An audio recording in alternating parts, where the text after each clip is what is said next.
Hello, my name is Angela Schumann and I am the Shakespeare Whisperer, and I am being joined once again by Dr. Peter Groves for our series on Measure for Measure. And he's not the technology whisperer. But we've got enough nous between us to be able to record ourselves. That's right. Okay, so we have just broken into Act 2, Scene 2. Isabella has just met Angelo for the first time and begun pleading for her brother's life. And she started off, we've discussed that she started off very cold. She said like, oh, there's a vice I most do abhor. It's that one. And he should probably just be punished for it and killed, but maybe not. I don't know. She hasn't really warmed up to the challenge, to the argument yet. That's right. So she's begun in this kind of textbook rhetorical way, but it's kind of like clever tricks. It's not very convincing. And she says, I have a brother who's condemned to die, line 34. I do beseech you, let it be his fault and not my brother, which of course isn't really nonsense. As Angela easily points out, condemn the fault and not the actor of it. Why, every fault's condemned, let it be done. So, yes, that's not going to fly, basically, and she can't really have expected that it would. And her response is disappointing. Line 41, oh just but severe law. I had a brother then. Heaven keep your honour. Again, rather cold. Oh well, Yeah. I had a brother, don't anymore, he's dead, bye. Oh, Unbelievable. what can you do? Well, I tried. You asked me to try, I tried. Exactly. And Lucio, luckily Lucio is here, otherwise, he would be sunk. Give not also to him again, entreat him, he says. Kneel down before him, hang upon his gown, you are too cold. If you should need a pin, you could not with more tamer tongue desire it. To him, I say. So then she kind of turns back and she's like, oh, must he needs die? She's kind of floundering around like, okay, are you sure he has to die? That's right. Angela says, maiden, no remedy. It's interesting way of writing a maiden. It's slightly warmer, I think, than... It's interesting. Warmer than fornicatress. Yes, called the other woman. That's right. At least he doesn't call her a sin defender or something. And she responded, yes, I do think that you might pardon him, and neither heaven nor man grieve at the mercy. So she's beginning to introduce the notion of mercy. Mercy is something that is appropriate to the ruler. Mercy tempers and seasons justice. Behind all this, of course, is the fundamental idea of Christianity, that the old law, the law of retaliation, I think we talked about this, didn't we? The Old Testament, an eye for an eye, tooth for a tooth, has been replaced by a new law where Christ steps in and plucks you as a brand from the burning, saves you out of mercy, even though you deserve, you're a miserable sinner, you deserve death and hell, and yet you are saved. As Shakespeare says in the play, though you are a fool and a knave, yet you shall eat. I love that line. So, Angela's response is quite interesting. I will not do it. Later on, he pretends to be the impersonal voice of the law. This is why judges wear wigs, to take away their personality, their individuality, to turn them into a kind of simulacrum of the impersonal, abstract voice of the law. Huh. But I will not do it is something a 4-year-old says, isn't it? Yeah, it's not like it can't be done. I will not eat my rice pudding. Yeah. Yes, exactly. Yeah, It's not it can't be done. But can you if you would, says Isabella. She's kind of warming to the task now. But it's a task for her, in a way. It's a sort of engineering task of getting this man to change his opinion. So she seizes upon that will, because she's right, and says, but can you if you would? Look, and he says, look, what I will not, that I cannot do, which is an extraordinary thing to say in a way, isn't it? Is to say that he is, in a sense, impervious to reason and logic. He is being governed by his will. And that, of course, is exactly what he is blaming Angela for, Claudia for, being governed by will rather than Yeah, because isn't it supposed to be the other way around? Like, if I can't do it, I won't. Well, but he's saying if I don't want if I to don't do want it, to do it, I can't do can't. it. Yes. Yeah, exactly. I was And like, that- you can do things you don't want to do. That's right. And that's the essence of virtue, is doing what you don't want to do. The essence of sin is doing what you want to do just because you want to do it. So it's quite interesting. Self-conviction here. Very inconsistent. But you see how he's kind of enjoying his power as pseudo-duke. You know? Yeah. But might you do it and do the world no wrong, if so your heart were touched with that remorse as mine is to him? That remorse meaning primarily in Shakespeare's day pity, compassion, but of course there's also the more modern sense of grieving at your own sin. From the Latin re mordere, literally to be bitten again. There's a famous medieval tract called The Again Bite of Inwit, which translates the notion, the remorse of conscience. Inwit, conscience, science meaning knowledge, wit, what you know. His sentence is too late, which is a very evasive thing to say, isn't it? Because I thought you could do whatever you wanted. Yeah, You were the law and exactly. the power, so exactly. you're the one who sentenced him. He keeps sliding between I'm the big man around here, I decide, and I can't do a thing, my hands are tied. Yeah. Very inconsistently. And Lucio says, not unreasonably, you are too cold. Again to Isabella, like, To come Isabella, on girl, yes. you're still too cold. Yes, Like, yes. ramp it up. Stop with the Exactly. logic and the reason and, like, turn on the tears. Exactly. And she rises to the occasion. She does. And she gets it's quite interesting. Too late? Why no, either do speak a word, may call it again. And now, I've been drawing attention in these to missing beats, because missing beats are quite interesting, because they also suggest a gesture, and they tend to suggest a kind of excited engagement in something.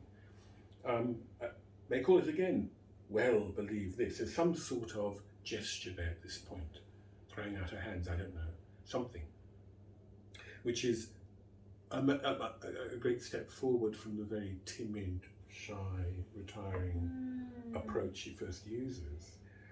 She's now in argumentative mode, if you like.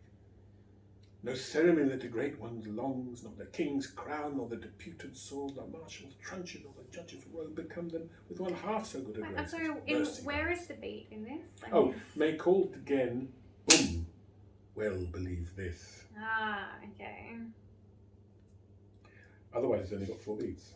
So Shakespeare structures the line so that if you know how a pentameter works and you need to produce one as an actor, you know where the gesture is. There are a couple more of those coming up, and they're quite interesting. So she's moving into the theme that Portia in Merchant of Venice also draws upon this, that mercy is the great attribute of the monarch, that it becomes the best of all.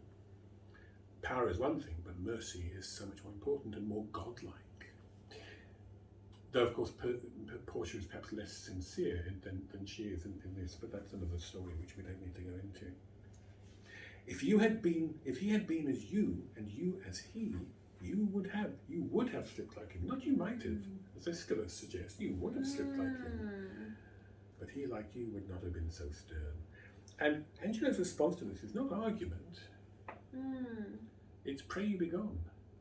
Which is always kind of conceding defeat, isn't Well, it? Like, get out, stop talking, I'm done with you. That's right. Putting his fingers in his ears and saying, no. But it's also, you're getting under my skin a bit. I'm not sure I can handle this. You're beginning to interest me in ways that I'm not used to dealing with, and I'd rather you were somewhere else. And of course she doesn't do anything of the sort, because maybe part of her unconsciously sort of senses prey here, senses that he is beginning. Yes. he's becoming more malleable, should we say, more pliable, more available to her persuasions, even her prone and speechless rhetoric, perhaps. And I would to heaven I had your potency, and you were Isabel. Should it then be thus? No, I won't tell what to be a judge and what a prisoner. She is in imagination reversing their roles, putting him in the weak, suppliant position, and her in the powerful position. Yeah, she just told him to imagine he'd changed positions with her brother, and now imagine he's changed positions with her. That's right, that's right. And Angelo always doesn't like to empathise. No, he doesn't. And Lucio sees this is working. Interestingly, I touch him, there's the vein. Now, touch him doesn't mean reach out and grab him, as we might imagine. It means get him where it matters, touch the quick, if you like. So it's a metaphorical kind of a touching, not a flirtatious touching, because that would be kind of inappropriate. And she's not being flirtatious, she's being strong and powerful and accusatory and dominant towards him. And weirdly, as we shall see, that in a sense kind of turns him on. But there's a sense in which sadism and masochism are two sides of the same coin. They're kind of, they're a kind of flipping thing. So, but we haven't quite got there yet. So Angelo then retreats into officialese. Your brother is a forward of the law, and you would waste your words. Which of course is a sign that she's not wasting her words. And Isabella goes into full theological mode, if you like. Alas, why all the souls that were forfeit once? And he that might the vantage best have found out the remedy. How would you be if he, which is the top of judgment, should but judge you as you are? Or think of that, and mercy then would breathe on your lips, like man new made. I love that one.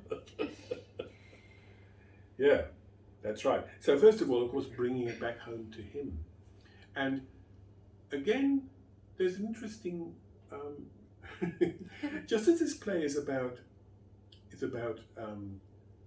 the unconscious, about what's hidden from us, about what we can't peer into, it's also, and this is so fascinating and so modern, partly about the ways in which we can be unconsciously in touch with our unconscious, if you see what I mean. The way it can kind of communicate with us without our understanding it. In other words, on some level, she seems to have perceived that she's having this effect on Angelo. And this is one way of kind of prosecuting it. Asking to look inside his bosom as she does, go to your bosom, knock there. So how would you be if, just suppose you really fancied a woman, in a way that is quite inappropriate? Because of course, Matthew tells us that he who has lusted after a woman in his heart hath already committed adultery with her. So maybe, and what woman could that be? Oh, I don't know, hypothetical woman. Maybe the one standing in front of you just now. Maybe you too could be guilty of this as much as my brother. Maybe you should consider that. So instead of a theoretical, hypothetical and Aeschylus offers here, she is, although it's couched as hypothetical, she's hitting home. And what I love about this line as well is that it works on 3 different levels. So I think on that, and mercy will then breathe within your lips like man new made. So on the surface level, theologically, it's man made new by Christ, man redeemed, man baptized, reborn again, and forgiven of his sins, like man new made, a new image, a new man, a new creation. On another level though, it also is a reference to procreation. How do we make new men? How do we make new people? So it's getting that kind of sexual seductive element in there too. And then it works in a third way as well. If you think about how it sounds, new instead of NEU can be KNE new. So So if you take man, new, made, to know someone in the biblical sense is to have sexual relations to him. So like Noah knew his wife in the tent that night or whatever it is. Yes. So again, it's another sexual reference there as well. But beautifully covert and having what the CIA calls plausible deniability. And in fact, she's not aware she's doing this. It's again unconscious. But again, this is the beauty of it. It's not just that she is not aware of this. She's aware on some level. There's a complex kind of operation going on here where she's able to use this knowledge without knowing that she's using it. She would be shocked and horrified if you were to suggest any of this. And indeed, when she finally discovers what Angelo is interested in, she's genuinely shocked because her conscious mind has simply repressed all this and pushed it out of sight. So it's very, very clever, yes. And it's also a brilliant appeal in that way that Angelo was suggesting, that in a sense, if he does this, he can redeem himself. He can, that there's a kind of possibility of redemption, as well as, a bit of sexual icing on the cake. I mean, it's an offer you can't refuse, really. I see what you mean. Do you mean like his kind of shameful, repressed sexuality that he won't? No. I mean, he will be like a man new made, because Mercy will be, I was lost, but I am found. Yes, that's right. Not only will Claudio be redeemed, I was born again. That's right. Mercilessness. Exactly. I love the next line as well. He immediately responds, "Be you content, fair maid," and he's gone from not giving her a name to maiden, which is a bit softer, to now yes, fair maid. Fair Yes. meaning beautiful. Yes, exactly. So, things are warming up. Absolutely.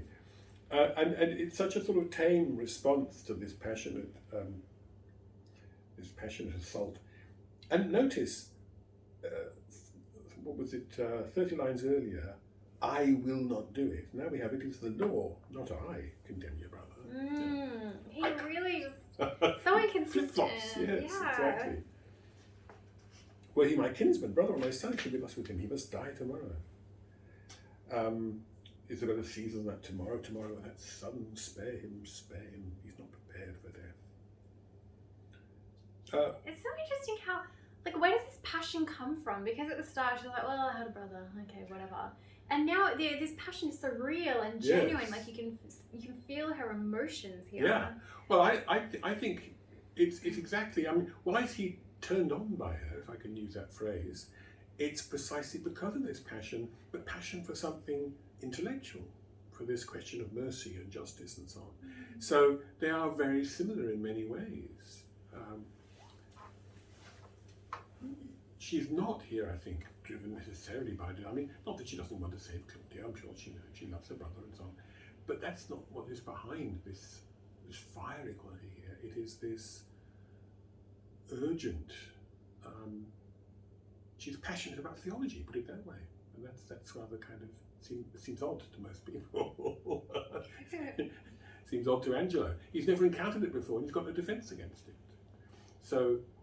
As we'll see later on, he says, never could the harlot with all her outward arts once move me, but this virtuous maid subdues me quite. But it's not her virtue that subdues him, but her passionate, powerful intellectual engagement with him. It's at least part of it. And that's what's driving her, I think. And or even, like, if he sees, like, the strumpet, the prostitute, I guess, like, his defences are up, whereas with her, yes, she's a nun, she's speaking theology better than him. That's true. So his walls are completely down. He can't just dismiss her and be like, aha, you walking vessel of sinew. That's right. He's like, yes, exactly. No, like, exactly. Making a lot of sense here. Exactly. Yeah. So she raises a practical question. Good my lord, bethink you who that has died for this offence, as many have committed it. Aye, well said, says that Lucia. Lucia is, keeping an eye on this. Barracking on this. That's right. But is it like, in a boxing match, he's the trainer with the towel in the corner? Yeah, I like that image, yeah. Because it really has a big effect. If he didn't kind of push her at the start, she would have just left. Absolutely. And of course, poor Angelo hasn't got a trainer. Unless it's the provost who isn't doing anything. No, he's not. He says somewhere there, like, heaven give thee moving graces, like, please let this work. That's right. No one's on Angelo's side. That's right. So, you know, she's going to win this bout. She's the heavyweight here with the bigger punch. So he retreats into these kind of abstractions. The law has not been dead, but has slept. Those many have not dared to do that evil if the first that did the edict infringe had answered for his deed. Okay, it's an argument of a sort, but it's a Machiavellian argument again. He is like the Duke. He's actually trying to reason what he's doing in terms of Machiavellian, that is to say, not to do with justice, not to do with any kind of notion of right and good, but to do with political expedience. And you know, that's not going to wash. That's not good enough. So that's the argument of that speech. And Isabella responds simply, yet show some pity, referring to the notion of line 100 or so, that the ruler must show mercy. And Angelo says, I showed most of all, and I showed justice, and I pity those I do not know, which a dismissed offence will after gall. So in other words, it's very interesting the way he redefines words. Kind of like a totalitarian, isn't it? Yes. And pity is a human engagement one-to-one. That's what it's all about. It's about, you know, the Samaritan who sees the man traveller bleeding from being mugged and binds his wounds and takes him to an inn and so on. It's a personal relationship. Pity is not an abstraction. You can't feel pity for the world, for suffering humanity. It's not pity at all. It's just a sentimental, self-approving motion. So similarly, you cannot be pitiful to these hypothetical people who might break the law if they didn't have the horrible example of poor old Claudio in front of them. That's not pity. That again is expedience. He wants to dress up. What he's actually doing is Machiavellian motives for this act in terms that would be, if you like, morally, theologically acceptable. That it just won't wash. And you know, Isabella sees that. She's not taken in for a moment. She's far too bright. So he says, be satisfied, which is a curiously tone-deaf thing to say to her.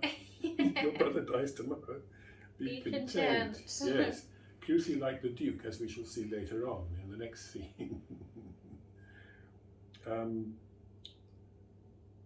And she now brings it back to the personal. So you must be the first that gives this sentence, and he that suffers. Oh, it is excellent to have a giant's strength, but it is tyrannous to use it like a giant. It's great, isn't it? I love it. Yeah, and see how this has shifted from the meek, lowly suppliant at the beginning of this scene. She's now accusing him of being a bully and a tyrant. This is strong stuff. That's well said, says Lucio again. Could great men thunder, I love this speech, could great men thunder as Jove himself does, Jove would ne'er be quiet, for every pelting, petty officer, pelting meaning low, worthless, petty officer, person in an office, a jack in office, a bureaucrat, would use his heaven for thunder, nothing but thunder. Merciful heaven, thou rather with thy sharp and sulphurous bolt splits the unwedgeable and gnarled oak than the soft myrtle. So heaven, when heaven strikes, it strikes the powerful, the resistant, But you're going for the soft target here, the easy target. You're going for the little guy. Yeah, that's right. So the soft myrtle, and again another lovely missing beat, rest. Than the soft myrtle, but man, proud man. So again, she does something here. I think she thumps the desk. We must think she thumped him, but she can't really do that. No, it's not really on. I think there'd be more of a reaction there. But but the point is that thumping the desk is very forceful. You know, listen, you idiot, she's saying to him. But man, proud man, dressed in a little brief authority. Notice that dressed, she's alluding beautifully to the fact that he's simply the ape pretending to be the organ grinder. He's just wearing, just as the Duke is now wearing a friar's robes, he's wearing the Duke's robes, but he's not really the Duke. He's just a jumped up, second. And again, that motif of cuculus non-facit. Yeah, monarchic. Yes, exactly. And I think the Duke says that explicitly earlier on, like he shall dress him in our authority or something. Yes, and in other words, like a scarecrow. Yeah, exactly this idea. Yes, exactly. So she's hitting that right in the truth. Like you're wearing borrowed robes, buddy. Yeah, it's like Macbeth. Dressed in a little brief authority. Yeah. Dressed in a brief authority, most ignorant of what he should, his glassy essence. So, and that's like the heart of the play. He's most ignorant of what he's most assured, what he is himself, his essence. So is she, but well, it's easy to see it in others. That's right, the mote in the other's eye and the beam in your own eye, which of course is part of that same, incidentally, judge not that you've been unjudged quote that I mentioned earlier. Why see the mote that is in your neighbour's eye and not the beam that's in your own, the little speck in your neighbour's eye, but not the dirty great lump of wood in your own eye, which is blinding you. Plays such fantastic tricks before high heaven as make the angels weep like an angry ape. I mean, how much more can she abuse him? Insult him. Petty, tiny little man, you get a little bit of power. That's right, exactly. Like an angry ape. That's right. That makes the angels weep. And Lucio's response to all this is, to him, wench, he will relent, he's coming, I perceive it. Now,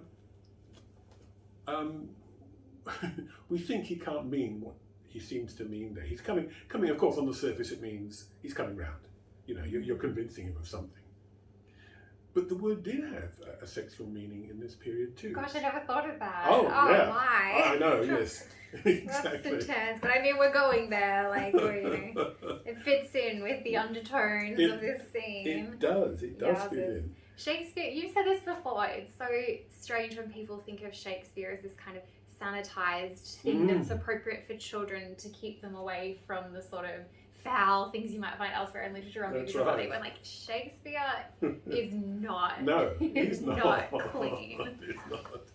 It's a very new usage, and it dates from the early 17th century, but it's available. And the point is, not that we take this literally exactly, but the point is he perceives that Angela was kind of turned on by this. And what's he turned on by except her aggression, her abuse? It's a kind of masochistic response. It's part of his response to her, if you like, to her energy. And I think this partly accounts for his vindictiveness later on, to some extent. The provost says, pray heaven she win him. Oh, good old provost, I've forgotten that. It's not much of a part he's got in this scene. Just a good guy looking on. That's right. But this onslaught from her, thumping her desk and really accusing him of just about everything under the sun. And his response, you'd think his response would be to denounce her, to chuck her out, to have her arrested, clapped in irons. But no, he has nothing to say. He's kind of paralyzed, like a rabbit in the headlights. He's just staring at her, not able to defend himself. Isabella goes on, we cannot weigh our brother with ourselves. Great men may jest with saints, 'tis wit in them, but in the less foul profanation. So she's saying that, that the captain's but a choleric word which in the soldiers blasphemy. She's getting at this question of rank.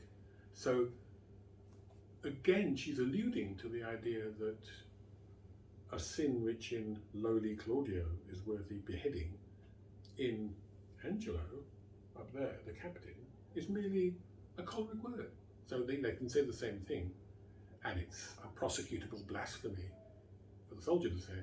It's merely, we see this all the time, where you can get away with anything if you're sufficiently. I see what you mean.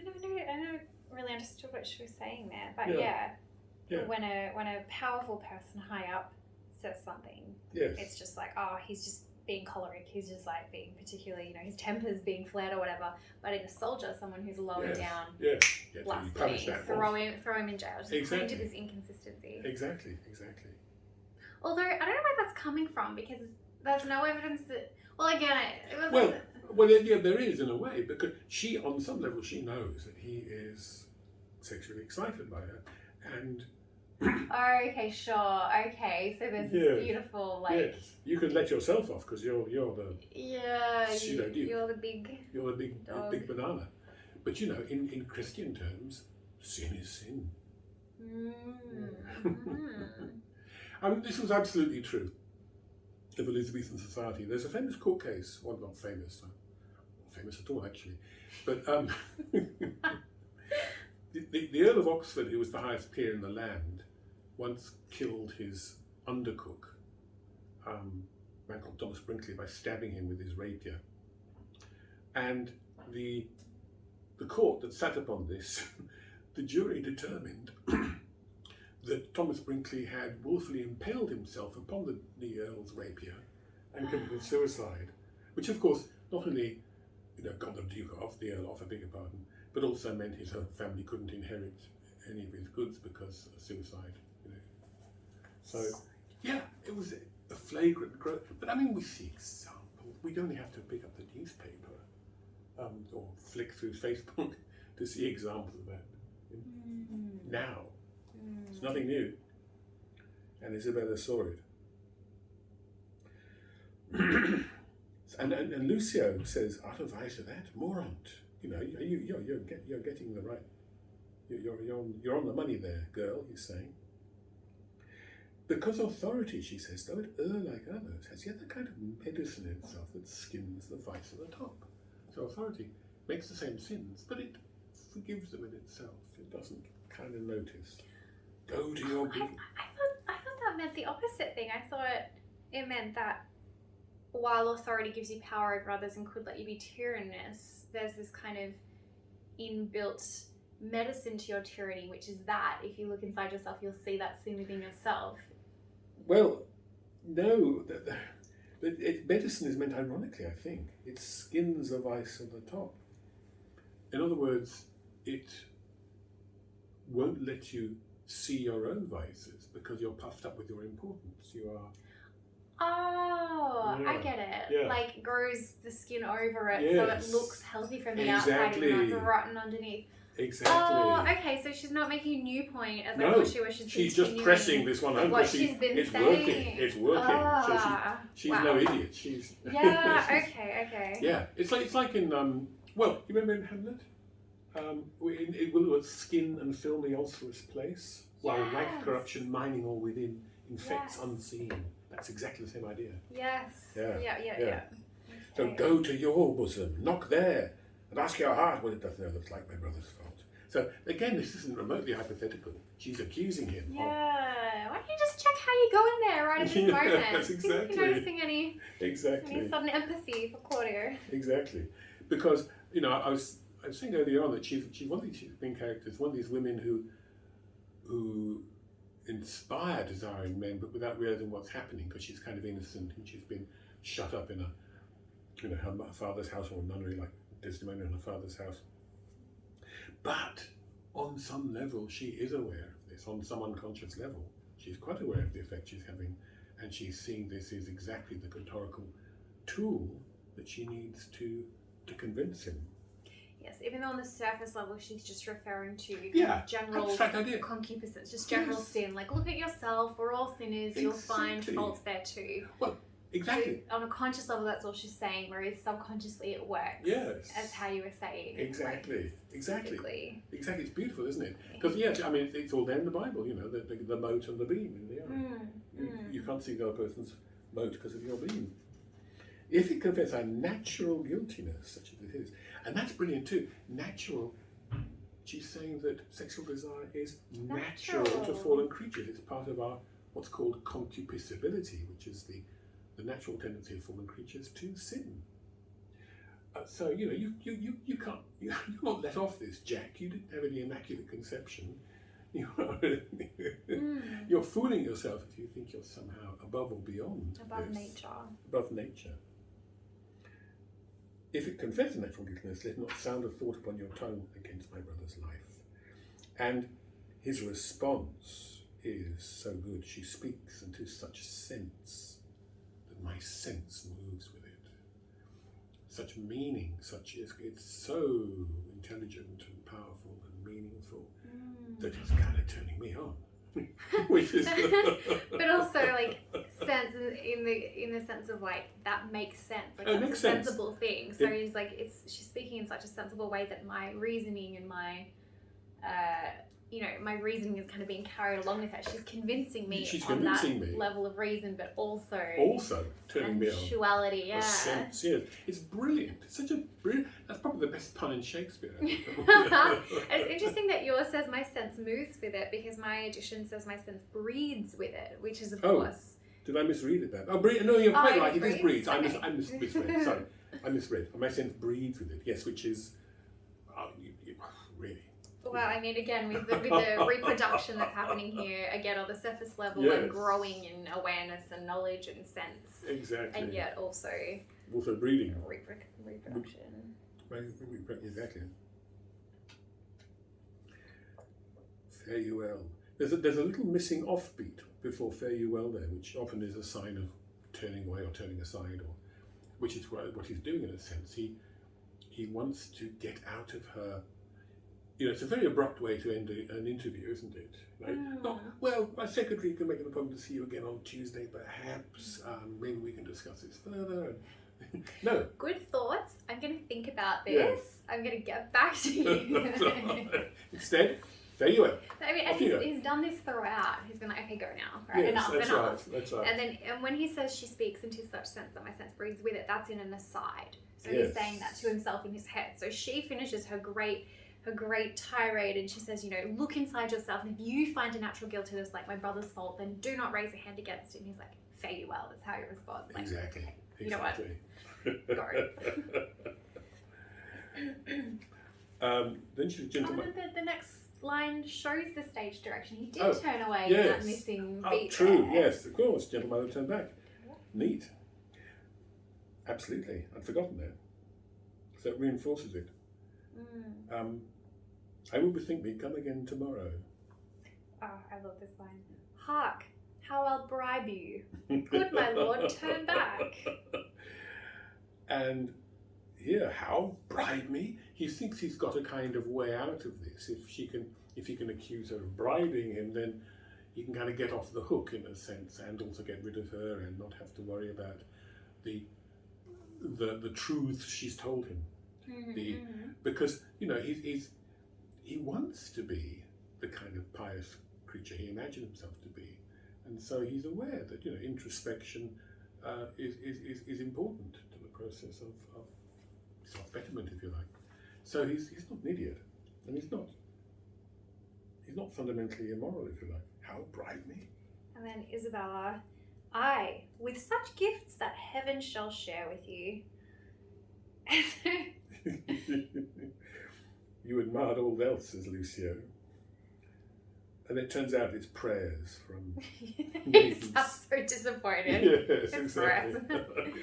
And I think this says so much about Isabella, because she knows she's got him, and then she's slipping away. She's like, turn back, and then she just says what instinctively pops into her head, which is, hark, how I'll bribe you. And he's like, what? And she's like, with prayers, with gifts from heaven. And we've talked about this before. You can't, a bribe has some kind of monetary value or some kind of exchange value, and prayers aren't, you taught me the word, fungible. Oh, yes. Meaning able to be bought and sold. A prayer has to be done freely. Exactly. So you can't bribe somebody with prayer. No. Ergo, that wasn't her original unconscious meaning when she said bribe. Perhaps she realized unconsciously that there was another thing she might be able to offer that he's interested in, but she wouldn't acknowledge that to herself, so she covers it up. Kind of like when she first encounters the nun at the convent. She's like, have you no further privileges? Oh, I meant like I wanted less privileges. Yes. Again, bribe. Oh, I meant with prayers. Yes, exactly. They're both examples of what again, Freud, I'm sorry, but the Freudian slip, when you say you make a mistake in speaking, which reveals unconscious intentions, desires, or whatever. I once had a friend who was taking the money for a disastrous production of At Be a Pet, I think it was. It was really bad. And she said, unconsciously, she said she was front of hearse. That's so good. That's so good. Oh, That was a classic Freudian slip. fantastic. Eine Versprechung, as they say.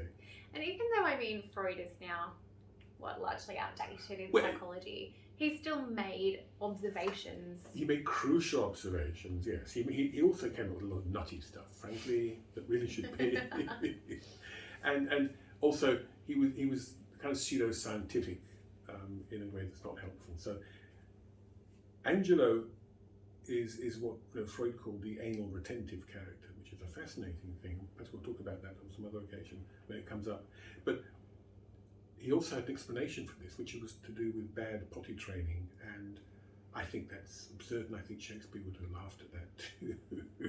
Yeah, so yeah, we're not. But to see a cluster of traits or behaviours and stick a label on them, that's a good thing. Nobody had done that before. Shakespeare gives us several examples of the anal retentive or anal sadistic character, but nobody had put a label on it, and Freud finds the label, so that's good.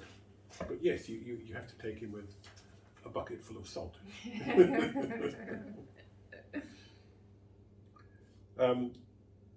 Well, he says, that's a bit rather disappointed, I think, well, isn't it? Well, okay, prayers.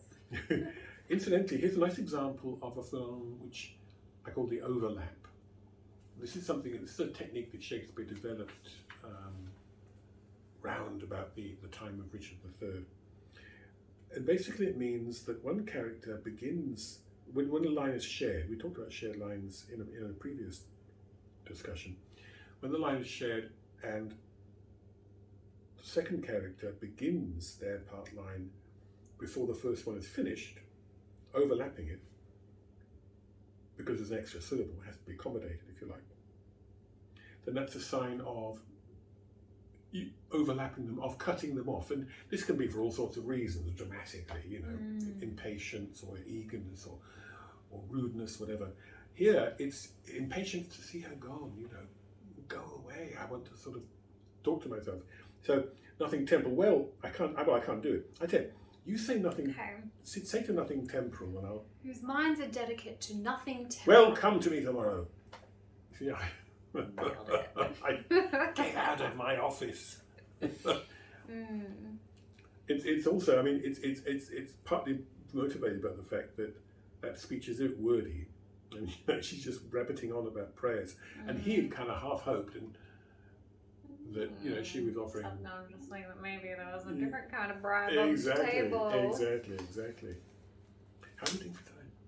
We're probably it's probably a good place to leave break. it. I wanted to finish the scene, but Well, there's so much more. There's so much more. Yeah. Okay. We'll end it there. Okay. Well, keep Well, coming come to back. us tomorrow. That's right.